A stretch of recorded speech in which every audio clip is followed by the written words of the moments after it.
ধনী ব্যক্তিরা নাকি অনেক সময় তাদের ধন সম্পদ দেখানোর জন্য নানা ধরনের পাগলামি করে থাকেন। এমনই এক কাজ করলেন রাশিয়ান এক উদ্যোক্তা। প্রেমিকার হাত ধরে তাকে নগদ টাকার বান্ডিলের উপর দিয়ে হাঁটিয়ে নিয়ে গেলেন রুশ ওই ইনফ্লুয়েন্সার। আর সেই ভিডিও নতুন করে সামাজিক মাধ্যমে আলোচনা জন্ম দিয়েছে। এ ঘটনায় চলছে তীব্র বিতর্ক।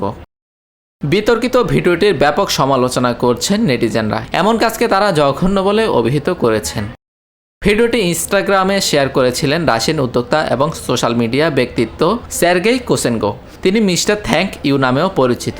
ভিডিও তৈরি এবং প্রেমিকাকে রাজকীয় অভ্যর্থনা দিতে নগদ টাকার বান্ডিল দিয়ে কার্পেট তৈরি করেছিলেন তিনি।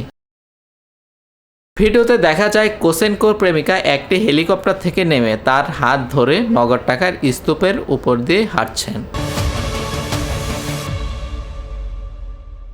সের্গেই কোসেনকো ইনস্টাগ্রামে নিজেকে একজন গায়ক, উদ্যোক্তা এবং ক্রিয়েটর হিসেবে বর্ণনা করেছেন।